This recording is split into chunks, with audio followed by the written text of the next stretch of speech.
Sharon, thank you for inviting me, thank you for coming.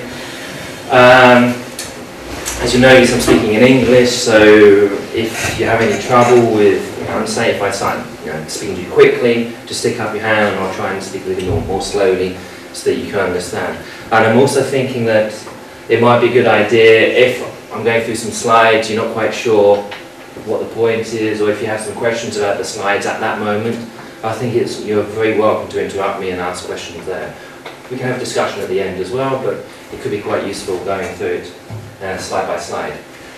So you've all seen The Hobbit, of course, and this is obviously the echo of what I'm trying to capture in the title, the There and Back Again. What I mean by this is the journey from the text to some particular spatial data, such as a place, and then back again to the text, moving between documents and spatial data. So that's really what the three projects I'm going to be talking about today.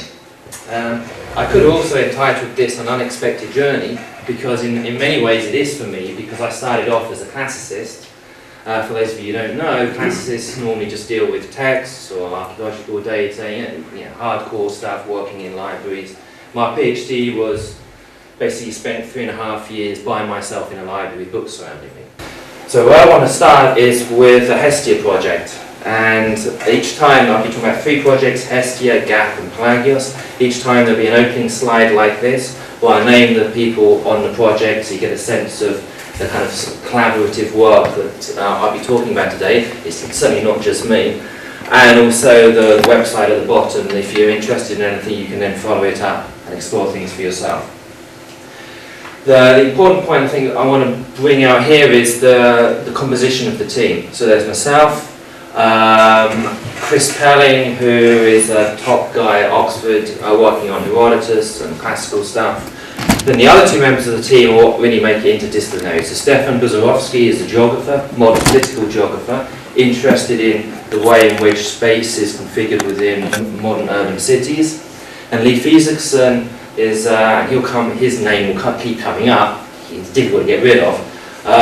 He was an IT consultant on this project. He was the consultant because he was working on a PhD at the time, and besides he charges too much, so we could only have him for so many days on this project.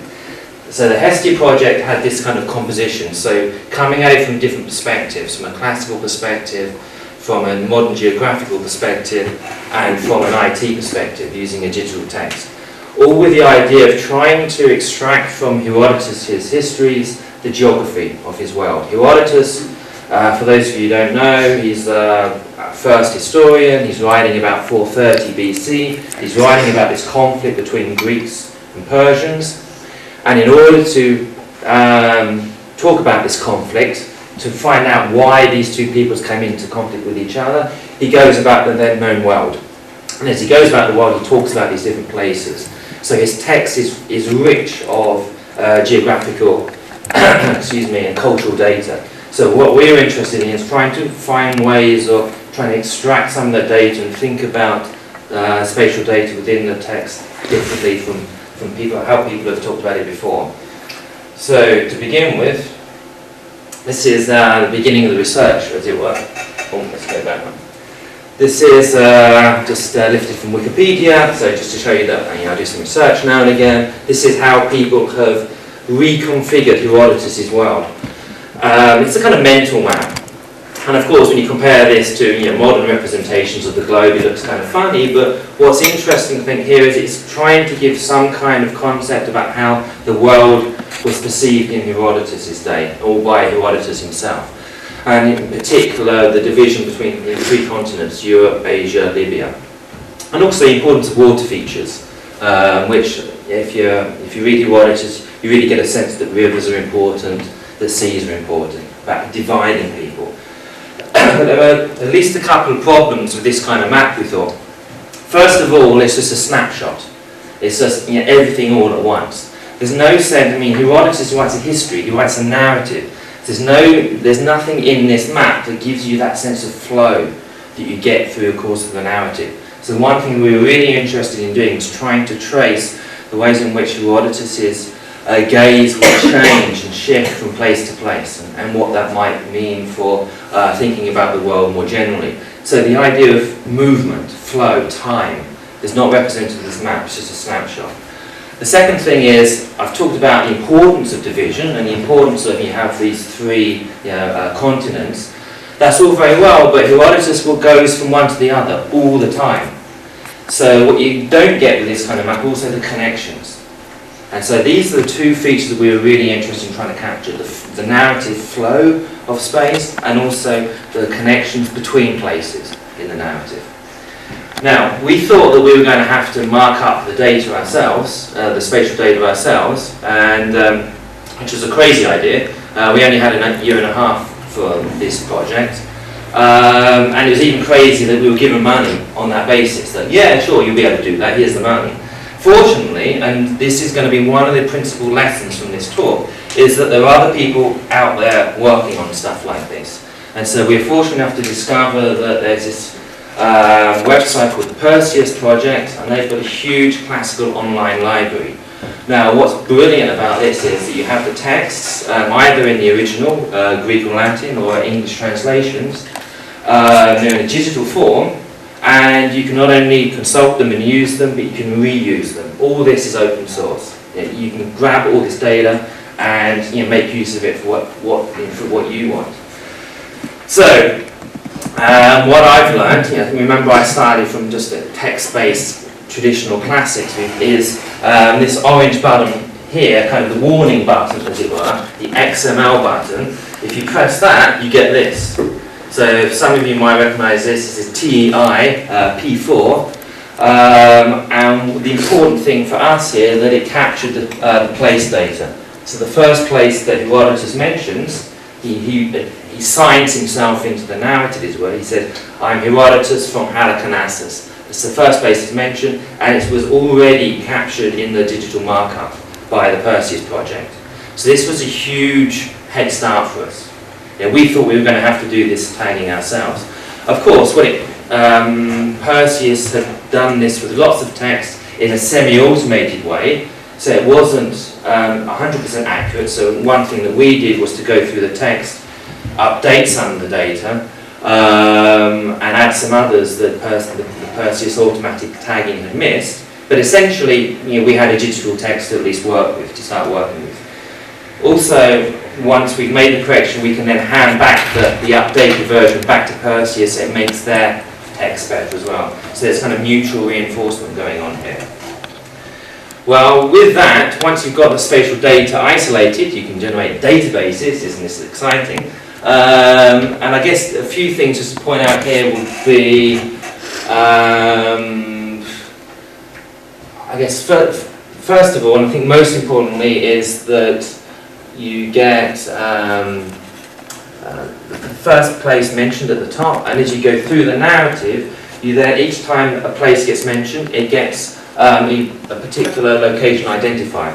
So Halicarnassus, the place where Herodotus comes from, since it's the first place mentioned, gets the location identifier 1. But when it gets mentioned again, it gets another location identifier. Let's say the 232nd time a place gets mentioned, it's Halicarnassus, it gets the location identifier 232. This means you can start building time into your model. You can start seeing when places are mentioned, how often they're mentioned. That essential thing, the Wikipedia map, as well, it was as good as it was getting a mental image of Herodotus, didn't get that essential thing about time in it. So with just very simple database like this, now you can start counting the number of times places get mentioned. You can see where they get mentioned. Of course, what you also have are the coordinates. So you can start mapping some of this data, and by being able to visualize it, maybe some interesting patterns emerge. And we'll come to that in a minute. We also wanted to differentiate the kinds of place name data that we were getting. So we made 3 categories. One was settlements, so settlements like Athens or Sparta or Sardis. Then a region or territory such as Persia or Attica. And then thirdly, natural features, mountains, seas, rivers, things like this. Now, already there are some issues that raises. One very good one is a kind of the boundary between these categories. So a good example here is the Black Sea or Pontus. Now, is that a natural feature or is it a territory? Well, of course, it makes sense to think of it as both, depending on, or one or the other, depending on a particular moment in the narrative. Unfortunately, computers don't like ambiguity, so we had to decide whether it was a natural feature or a territory. But this is just, that was what I want to say here is that you have to be aware of how you manufacture your data, how you represent it, because that's going to have implications, of course, for the results you get, and then how you read those results. So the actual data composition is really important in your projects. Anyway, that's enough of boring databases. This is the kind of thing you can do. You stick it in GIS, some kind of web mapping application. So the dots here represent all place names mentioned in Herodotus. Those in red are the settlements, those in yellow are the regions or territories, and those in blue are natural features. Now, visualizing the data like this already again shows some problems. I mean, first of all, that you get a nice sense of Herodotus' gaze. It's mainly around the Aegean, otherwise around the coastal area of the Mediterranean, some places off to the east, the Persian territories. So that's quite useful to get just again that kind of snapshot of the author's view. But there are problems. A yellow dot to signify a territory, like as big as Persia, not so good. A blue dot to signify a river. Where do you put the blue dot? I mean, so again, thinking in terms of the visualization resources that you're using is going to affect the way you view the data and hence interpret the data. So some thought has to be given to that. One other thing I want to mention here, though, was the value of just visualizing it. Because once we stuck the data in here and visualized it in this map, we noticed there are some outliers. There are a few dots, for example, in the north of Scotland. And we were pretty certain that Herodotus didn't go to or didn't have any contacts with people in the north of Scotland. So that was a problem with our data. Simply by visualizing it allowed us then to see some of the problems with the data and then go back and correct it. So you can also use visualization as a way of getting your data better. That's of course just a very basic visualization. Something a little bit more complicated is to count the number of times places get mentioned and then visualize that in varying degrees. So we have 4 kinds of classification here depending on how often a place gets mentioned across the whole histories. Of course you could do this by book as well, so you get a sense of that sense of movement through the histories. The big 7, so the representation here of the purple circles, these are the places that get mentioned most often in Herodotus. This is a kind of test for me. This is Athens, Sparta, Salamis Island, Delphi, then off to the east, Samos, Miletus and Sardis. I think that's right. Anyway, trust me, it's something along those lines. Which was already, I mean, just something as basic as that is already kind of interesting to see what kind of places get mentioned most often. And like I said, you can drill down further to see when they get mentioned most often. At the minute though, all I've been talking about, again, although starting to build time into it, remember that was one of the problems with the Wikipedia map, at the minute we're not getting a sense of the connections. So one other thing we wanted to do, which was more complicated and hence more fraught with difficulty, is trying to construct network or relational models. So this is basically based on the idea of places that get mentioned in the same breath with other places and drawing some kind of connection between them. What you have here is a network, and this is automatically generated, a network based on that category of territories. Remember there are 3 categories: settlements, natural features and territories. So this is the territories across the whole of the histories and visualized according to how strong the connections are. So the basic idea here is that the thicker the line, the darker the red, the stronger the connection a particular territory has with another territory. And this struck us immediately. I mean, there are lots of issues with this, and I can certainly talk about them in discussion. And we've also compared this with trying to do a similar kind of network analysis by hand without any kind of digital automated input. But already this kind of visualization, quick and dirty network, if you like, flagged up something quite interesting for us. Because we naturally expected, Herodotus is Greek, he's writing about the conflict between the Greeks, his people, the Greeks, and the Persians. But Greece, which is here, isn't the centre of these networks. It's Egypt, over here, as a territory. And that initially, like I said, was a bit of a surprise for us because we had expected Greece to be the centre. But on the other hand, if you know your Herodotus, you know that in the entire course of one book, Book 2 of Herodotus, there are 9 books in total, Book 2 is entirely devoted to Egypt, and not just Egypt, but Egypt in relationship to other cultures. Herodotus spends, Egypt is like his paradigm case, it's the most ancient culture known to the Greeks, so throughout the course of Book 2, Herodotus compares his culture, Greek culture, and Persian culture to the Egyptians. So actually having Egypt as the centre of this kind of network, once you start thinking about it, and once you go back to the text, that's the important thing here, then you kind of make sense of it. So I think there should be a health warning attached to any visualization you see here. It's not the end of investigation. These are not demonstrations of something. They're more, you should think of them more as stimulations for further inquiry. So that's how we've, if you like, the new way in which we wanted to start using mapping and visualizations as a starting point for inquiry, to flag up interesting patterns that then get you back to the data, whether that's textual data or archaeological data. Yeah, that's entirely up to you. So this is GIS, and I've been introducing you as a kind of GIS whiskey. Not really. Leaf was, and Leaf gave me this demonstration of how to use GIS, and I understand it, be able to do it, and then 2 days later I'll be on the phone again. Well, how does this bit work? I mean, I just found it was not intuitive for me. I just found it difficult, and still find it difficult to use. So part of my own problems with GIS, but also because we wanted to experiment with other visualization tools, we didn't just stick with GIS. So one thing we also did, once you've got the data in a particular format, in this case KML, as I understand, you can then just stick it into Google Earth. So what that means is if you've got Google Earth already installed in your computer, you just go to our website, click on a link, your version of Google Earth will then open up with Herodotus' data inside it.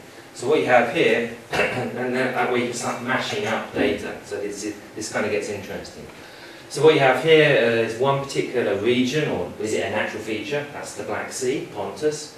The red dots signify how many times the Black Sea gets mentioned over the course of the histories. You click on any one of those and it brings you up a passage in which Herodotus mentions the Black Sea. And here you have the text both in the English translation, which we use for the TDI markup, and also the Greek. So if you know your Greek, you can check to see if the data is right. So this kind of thing you can start seeing will have some perhaps interesting applications in a school environment, especially if you're trying to get students to imagine where places might be and what data might get attached to those places. This kind of thing, which is just dead easy to use. You just surf over your Google Earth and click on any of the points you find interesting. It's quite a good way to communicate the data that Herodotus has about each individual place. But as we were doing this, we were noticing what we were doing was we were, if you like, breaking up the text and viewing it, just like, okay, we're going to look at this place, we're going to look at that place, we're going to look at this place, which is all very well and good if you're interested in those places, but it wasn't doing anything about our knowledge of the narrative. In many ways, it was taking us away from Herodotus' narrative. Just focusing on this place and that place. So we also came up with an interface that would help us get back to the narrative. And this was in development with Nick Rabinovitz, whose name will come up again in a minute, because this in many ways foreshadows the next project, GAP. So what we have here are 3 reading panes. First of all, the Google Map interface that you're familiar with For example, America and I trying to find our way to this place this morning, we were using just such a Google Map interface.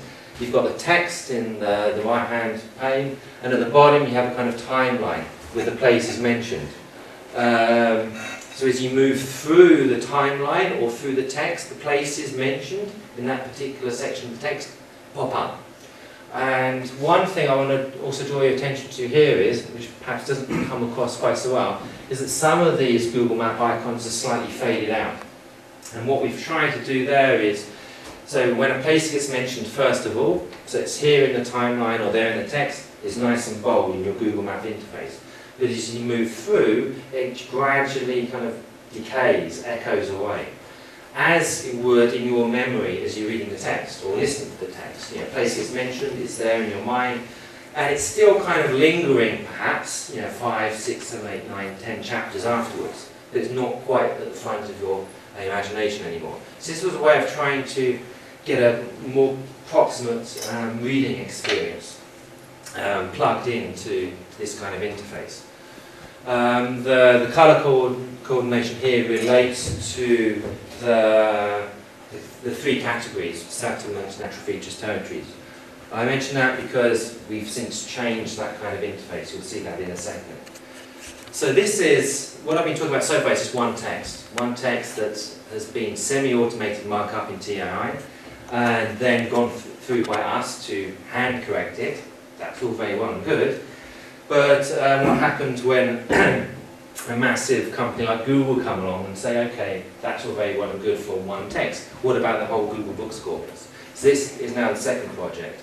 So we got some money from Google to do precisely that, to scale up from one text, Herodotus, to, in principle, any text with geographical data.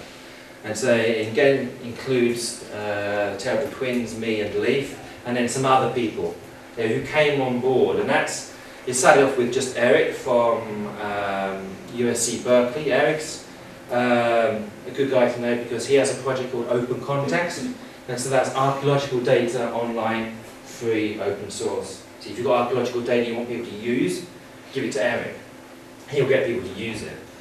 So it started off with just the three of us, but as we were going through, and I'll come up with one of the problems in a minute, other people came on board, including this guy again, Nick Rabinovich, who was responsible for that Hestia time map you've just seen. So like I said, the challenge with Google is you've got all of these books, how do you discover the place names in them, or at least, to begin with at least, the ancient place names? And here for us, it was really that principle of being able to get from the document to the place and back again, the here and back again principle, that was really important for us. So you might know about the place, and you want to find out about the documents that mention this place, refer to it. Or you might have the documents and you want to know all the places mentioned in a particular document. So it's two sides of the same coin. That's what we're interested in, moving between, we're enabling the user to move between text and document. And this is where the fourth member of the team, Kate Byrne from the University of Edinburgh, came on board. Leif was at a presentation, and he was on a panel. He was going to talk about, we just got this money from Google, we're going to do some text mining to identify places. The person before him on this panel was Kate Byrne, and she talked about the Edinburgh Geo-Parser that was doing exactly this kind of thing. So Leif had to quickly rewrite his talk and then talk to Kate afterwards to get her on board. And this is another, I think, important principle involved here that also might be useful for you guys. Don't feel as though you have to do it all. Don't feel as though you have to reinvent the wheel. There are people out there working on stuff, even if it's not directly in your subject domain, who are producing tools that you can use. So the Geo-Parser was originally designed for discovering place data in early modern English maps. Yeah, so not at all related to the ancient world. But the principle involved, and this is the kind of technical slide that I might have a go at explaining, but I'm not so good at this kind of thing. The principle involved we could use. So basically there are two aspects to the Geo-Parser. There's a Geo-Tagging, which basically you take your particular kind of document here, no matter what format it is in, convert it to a particular format the geoparser can use. Then you tokenize the text. That means basically breaking up the text into different tokens, different kinds of parts of speech. For example, pronouns, and part of the pronouns will be place names. And that's part of the kind of the group. And then you tag that, and then you have named entity recognition that then confirms whether this is a place name or not. So the geotagging is all about going through a text and tokenizing it and identifying this is a possible place name. The second aspect of the geoparser is resolving that place name that you think is a place name in your text to a gazetteer. So really, one really important thing here is that the results you get are only as good as the gazetteer that you're using. So this is another important thing actually. There are kind of developing infrastructures out there, such as gazetteers, that can really help enable your research. So the gazetteer, fortunately, there was a gazetteer that was just come online that we could use. And this is Pleiades, and Pleiades are now going to be prominent for the rest of the talk in a way. They provide the glue of so much for what we do.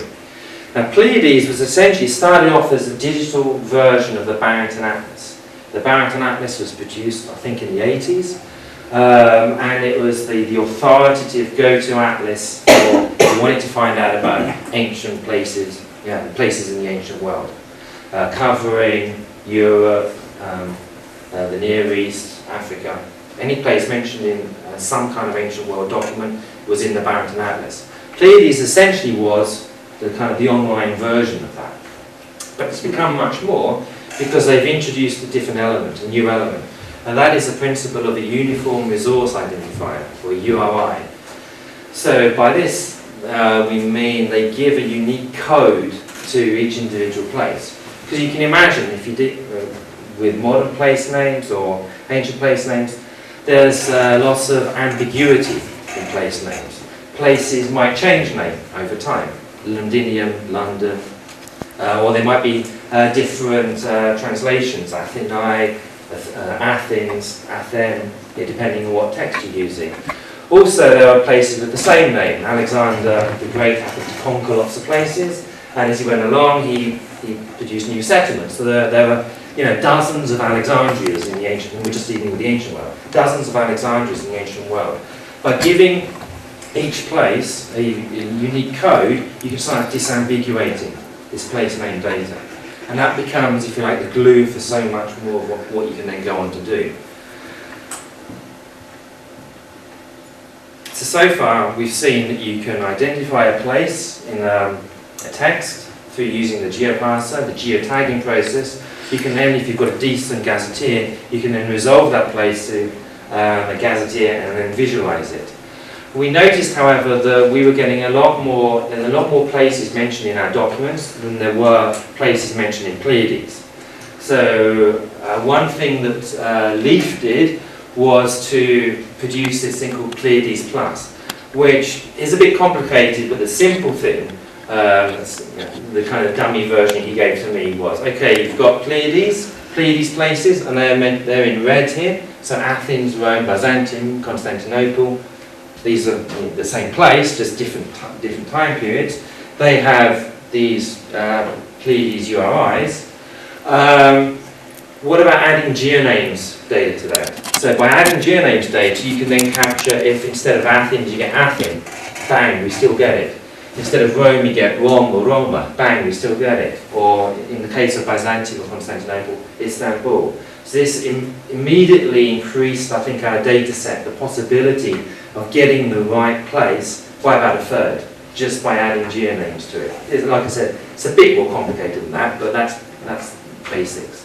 Also, if you, we blogged about this with the Google Ancient Places project in Plagio, so if you're interested in any of these details, rather than trust me, you can go there and get the expert's view. So anyway, our data set, so again what we did here was to help improve Pleiades data as well, and they're now in the process of updating their records so that they have many more places that you can match to in their records. And again, this is now the exciting bit of what you can start doing. Now, the fundamental difference between this visualization you see here and the one you saw before with Hestia is that this is now fully automated. Yeah, there's no, at the minute, there's no human input here whatsoever.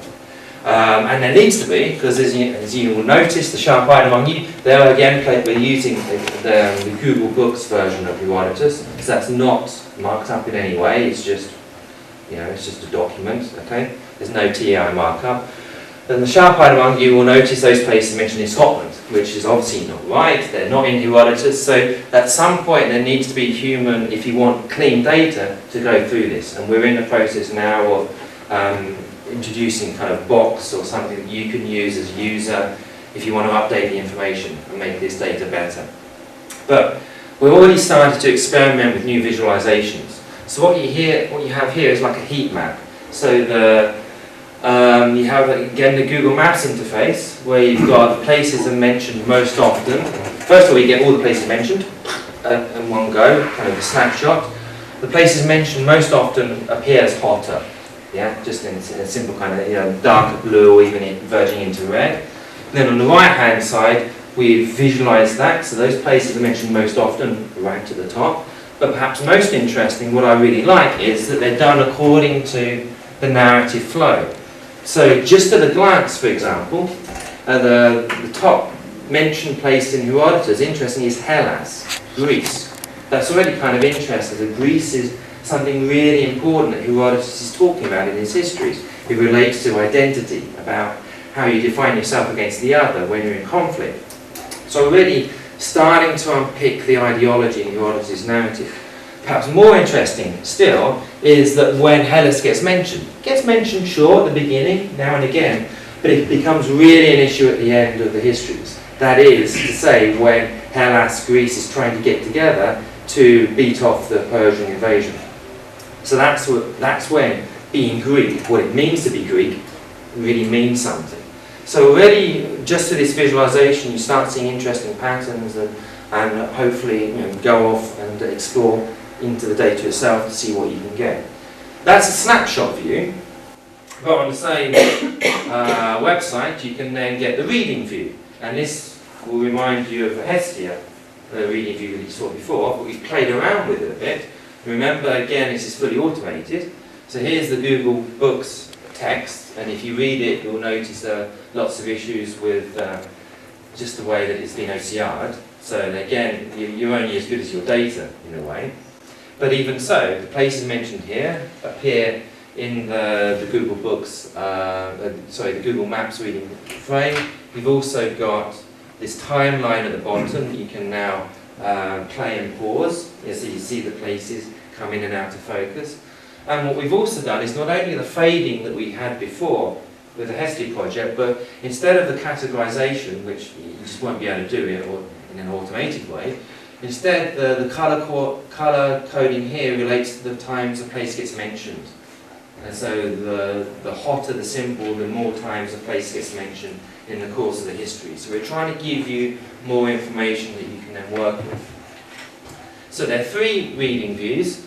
The first one, the book summary. So I want to see all the places mentioned in Herodotus or Xenophon or pick a modern author. So you get that. Then there's a reading view where you read the text with the spatial elements mentioned. And then the third one is a kind of, we wanted to call this place book. We're probably getting into trouble. So it's kind of the place view, where you focus on one individual place. This is, if you remember that GIS network diagram of territories, it's the same kind of principle. So what we have here are the connections, the top related places to Athens in Herodotus' histories. So the top related places are Hellas, Sparta, etc. This is done fully automated, and it's now done not in GIS but using web mapping technologies. And it's much more intuitive that I don't have to do anything to get a map like this. We provide that for you. So you get at a glance, you can see the places mentioned most often in relationship to the place you're interested in. So again, that's an encouragement, an invitation to go off and pursue further lines of inquiry. And one other thing, this helps set up the third and final project, is that we start linking to other data. So we automatically pull photographs from Flickr. So if you don't know what Athens looks like, we get images from Flickr, so you can then visualize that. And also up here you've got the Plagios Graph Explorer. And this is then leading into the third project that I want to talk about, which is Plagios, perhaps the most useful project. So, if with GAP it was all about discovering places in texts, Plagios is about moving beyond just text. There are lots of documents out there, not just text. So Plagios is about enable you as a user or as a digital humanist to link between different data sets that are freely available online. This again involves me and Leif, he just won't go away, and we brought on board this third person, Rainer Simon, who is nothing to do with ancient world stuff at all. He's worked on Europeana, he's a developer. But again, we identified a need, a particular resource that we needed developing, and we found the right person to do that. And I'll give you also the website or blog where we've been blogging very extensively about the kind of development we've been doing, and the partners have joined us. I'll come back to that. So anyway, this is what it's all about. It's about trying to get away from data silos. You've got all this stuff on the web, this project here, that project there, this project over there, not connected. And those projects might have to do with texts, inscriptions, museum objects, archaeological sites, archaeological finds, but they're just up on the web, not connected. So Plagios is essentially the connectivity. It's a network, it's to draw together these projects. It's to enable you, or better, it's to enable you as a user to go from one project to another project. So it's all about kind of a relational aspect based around the concept of place. So place provides the point of connection. If this document here, which is a text, mentions this place, and that place gets mentioned in these archaeological finds here, you can now go from one to the other. It's all about using the possibilities of the web as a linked open data kind of machine. And really the glue behind all that is the projects I mentioned before, Pleiades, because what connects these places? Well, what connects what connects these documents? The thing that connects these documents is an ancient place. And how do we know it's the ancient place? It's because it has a Pleiades URI. So when projects join us, because Plagios is really a loose consortium or network, when projects join us, all they have to do basically is to make sure that the place name data that they have got the correct Pleiades URIs. By doing that, and by using what's called open annotation, a way of representing your data, and then representing that in RDF. These are all technical terms that I struggle with, but if you do that, you can join Plagios, then your data gets found. People can find you. And what's more, you can find other people's data. So here's the principle. Here's a text, and 2 points of the text, it mentions 2 places, Athens, Sparta, and you go along and you annotate. You say Athens here relates to Pleiades URI, blah, blah, blah. Sparta here relates to Pleiades URI, blah, blah, blah. So you're not trying to make everyone do the same, because your data set is presumably in this form for your data. It's a way of getting the best out of your data.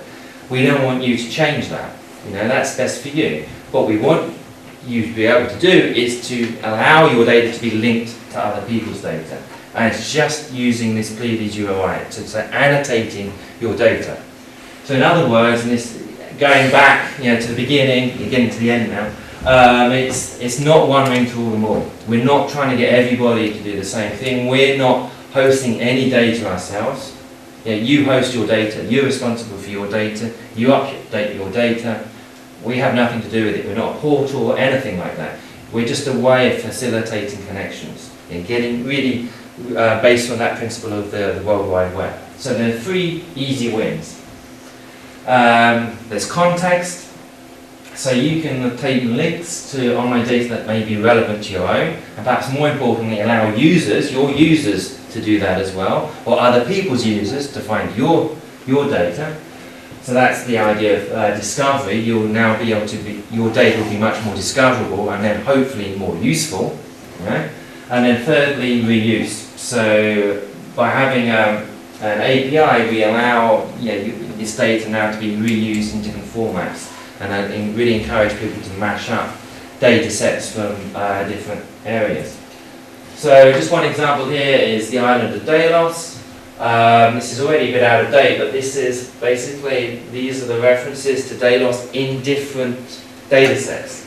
So there's Google Ancient Places, so that was the text-based project. There's also Arachne, which is, I'm sure many of you know, is the online wing of the German Archaeological Database. So already you're getting textual data, archaeological data that you can now mash up. You can now discover the connection between them and explore that further.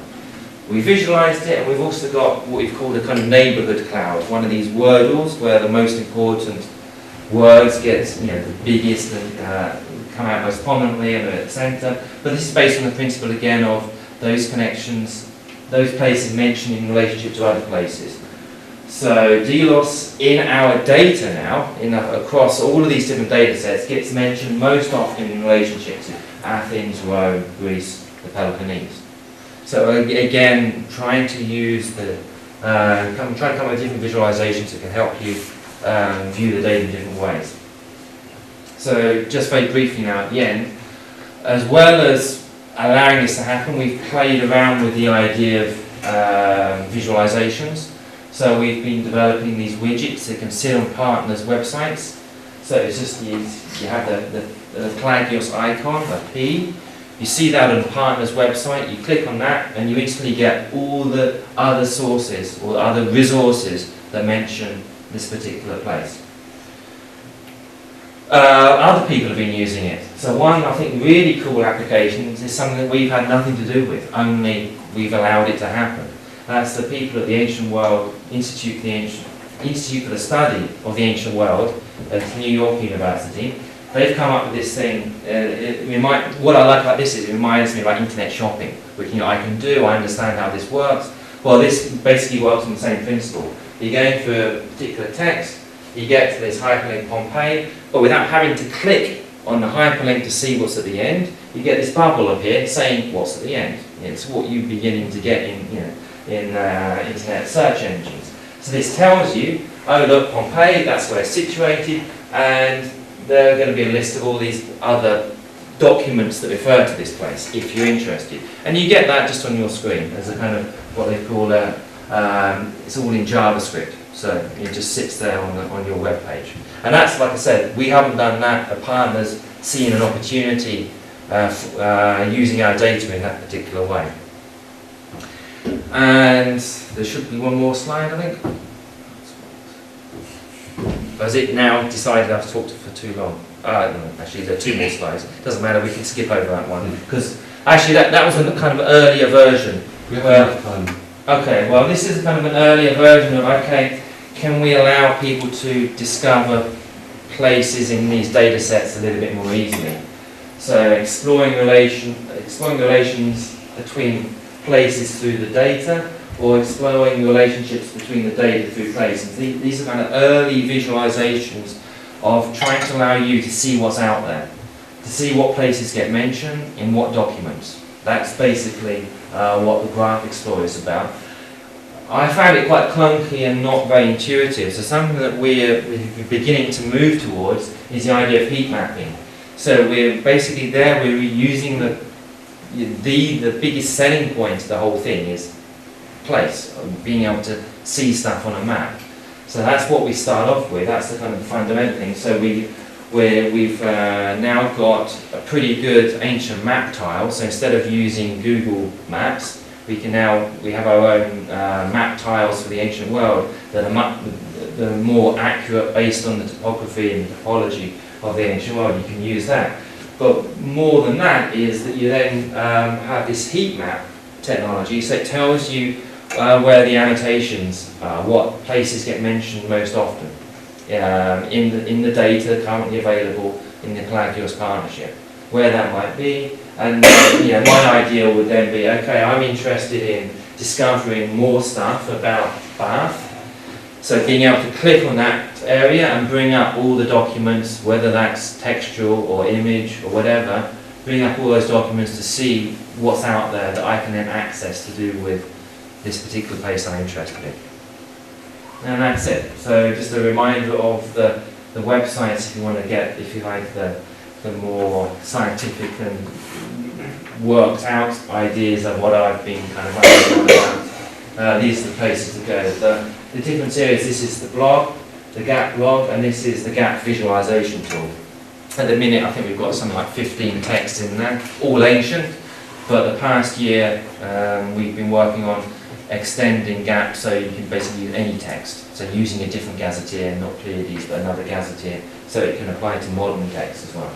And then the Plagios project blog is useful to look at because all the time we have new partners join us.